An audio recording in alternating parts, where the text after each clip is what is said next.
우리가 함께 읽을 말씀 역대상 9장, 10장, 히브리서 12장, 아모스 6장, 누가복음 1장 39절에서 80절까지 말씀입니다. 자, 오늘 말씀으로 나눌 주제는요, 죄와 싸워야 한다라는 겁니다. 곧 하나님은 죄를 미워하시고 싫어하십니다. 교만과 안일함, 또 스스로 의롭다 여기는 그 마음을 싫어하십니다. 아모스 6장은요, 이스라엘 상류층의 죄를 고발하며 이로 인해 하나님께서 심판하실 것을 전하고 있습니다.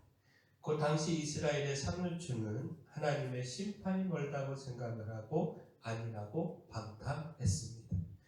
포악을 멈추지 않고 사치와 향락과 연락에 빠져 있었습니다. 따라서 하나님은 그런 이스라엘을 싫어하고 미워한다 말씀하시며 심판을 전하셨습니다. 그 아모스 6장 8절 말씀 보면 만군의 하나님 여호와의 말씀이니라 주 여호와가 당신을 두고 맹세하셨노라 내가 야곱의 영광을 싫어하며 그 궁궐들을 미워함으로 이 성읍과 거기에 가득한 것을 원수에게 넘기리라 하셨느니라.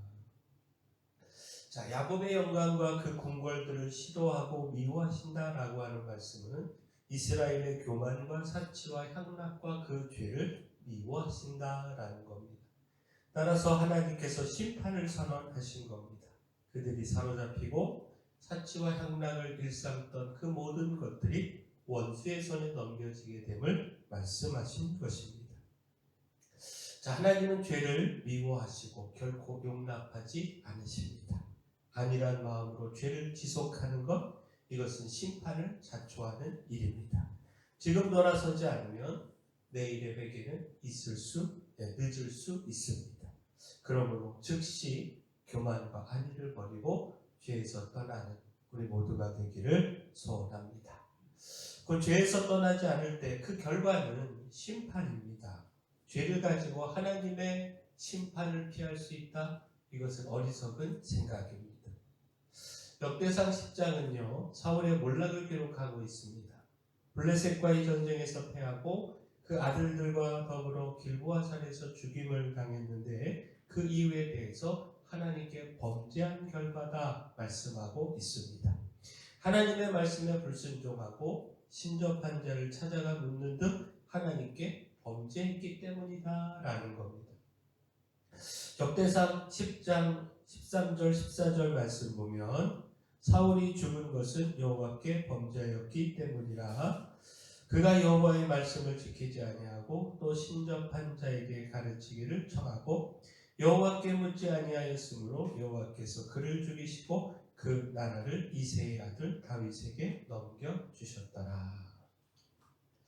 자, 하나님을 떠나 범죄하면 심판으로 죽을 수밖에 없습니다. 죄를 범한 우리가 그 심판을 피할 수 있는 길 없습니다. 그러므로 힘을 다하여 말씀에 순종하고요, 하나님의 은혜를 구해야 합니다. 하나님께 묻고 그 하나님의 음성을 듣는 등 하나님과의 교제가 끊어지지 않아야 합니다. 곧 우리의 죄는요, 오직 주의 긍휼로 사함받을 수 있습니다. 우리에게는 하나님의 긍휼이 필요합니다. 우리가 죄에서 벗어나 구원의 길로 돌아올 수 있는 이유는 오직 하나님의 긍휼 때문입니다. 누가복음 1장 39절 이하 말씀은요, 세례 요한의 출생과 사가랴의 찬가를 기록하고 있습니다. 사가랴는요, 아들을 낳아 8일이 되어 할례를 행했고 그 이름을 요한이라고 지었습니다. 이후 불신으로 인하여 말을 못하게 됐던 입이 열리게 되자 성령에 충만하여 하나님을 찬양했습니다. 특히 그 아들 세례 요한이 행할 사역에 대해서 예언을 하고 있는데 예수 그리스도의 길을 준비하며 죄사함을 받아서 구원을 얻는 지식을 백성들에게 가르치게 된다라는 겁니다. 하나님의 긍휼로 인한 죄의 용서와 구원을 전한다는 겁니다. 누가복음 1장 77절에서 79절까지 말씀 보면 주의 백성에게 그 죄사함으로 말미암는 구원을 알게 하리니 이는 우리 하나님의 긍휼로 인함이라. 이로써 돋는 해가 위로부터 우리에게 임하여 어둠과 죽음의 그늘에 앉은 자에게 비치고 우리 발을 평강의 길로 인도하시리로다 하리라. 자, 이 말씀을 대하면서 우리가 죄를 용서받고 구원에 이를 수 있는 길은 오직 하나님의 긍휼뿐임을 다시 한번 깨닫게 됩니다. 또한 그 긍휼을 통하여 구원의 은혜를 누리고 세례 요한처럼 힘을 다하여 하나님의 긍휼과 구원을 전해야 함도 깨닫게 됩니다. 그 세례 요한에게 주어진 사명이 우리에게도 동일하게 주어진 사명임을 잊지 말고 힘써 긍휼의 은혜와 구원을 전해야 합니다.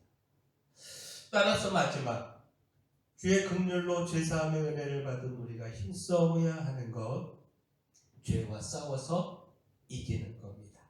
결코 죄를 방관하거나 어쩔 수 없다 타협하지 말고 피 흘리기까지 죄와 싸워야 합니다. 히브리서 12장은요, 그리스도인들이 걷는 믿음의 길에 대하여 전하고 있습니다. 믿음의 주요 온전하게 하시는 예수를 바라보고 우리를 위해 십자가를 참으신 예수를 생각하며 피 흘리기까지 죄와 싸워야 함을 가르치고 있습니다. 결코 죄를 방관하거나 죄에 유혹되어 넘어지지 말고 힘을 다하여 죄와 싸워야 함을 말씀하고 있습니다. 히브리서 12장 3절 4절 말씀 보면 너희가 피곤하여 낙심하지 않기 위하여 죄인들이 이같이 자기에게 거역한 일을 참으신 일을 생각하나 너희가 죄와 싸우되 아직 피 흘리기까지는 대항하지 아니하고. 죄는요, 단순히 피해야 하는 유혹이 아니라 끝까지 싸워야 할 대상입니다. 때로 손해가 따르고 눈물이 나더라도, 심지어는 피 흘림이 요구되는 자리라고 할지라도 우리는 죄와 끝까지 싸워야 합니다. 그리스도께서 구원을 위하여 자신을 거역하고 대항하며 십자가에 못 박았던 대적들에 대하여 참고 인내하셨던 것을 기억하면서 어떤 고난 중에서도 인내하며 이겨야 합니다. 생명을 걸고 죄와 싸워서 이 구원을 지켜야 합니다. 그 싸움 속에서 거룩함이 세워지고요, 그 거룩함이 하나님을 기쁘시게 합니다. 하나님은 죄를 미워하시고 반드시 그 죄에 대하여 심판하십니다. 죄의 결과는 죽음입니다. 따라서 주의 긍휼을 구하여 죄를 사함 받아야 하고 피 흘리기까지 싸워서 죄를 이겨야 합니다. 바라게 우리가 죄에서 이기기를 소원합니다. 사랑의 주 하나님, 심판은 멀었다는 안위를 버리고 즉시 죄에서 떠나 하나님을 기쁘시게 하는 삶 살아가기를 소망합니다. 십자가를 생각하며 피 흘리기까지 죄와 싸워서 거룩을 지키게 하여 주시고 주의 긍휼로 죄 사함과 구원을 누리고 힘을 다하여 주의 긍휼과 구원을 전하는 삶 살아가게 하여 주시옵소서. 교회 내 연약한 모든 분들 주님께서 강력한 손으로 안수하시고 치료하여 주시옵소서. 수험생들을 위하여 기도합니다. 끝까지 대학 진학 하나님이 열어주시고 인도하여 주시옵소서. 저희 위해 주신 사명, 이 마을의 빛이요 소금으로서의 사명 잘 감당할 수 있도록 힘도 주시고 일꾼도 보내 주시옵소서. 예수님의 이름으로 기도합니다.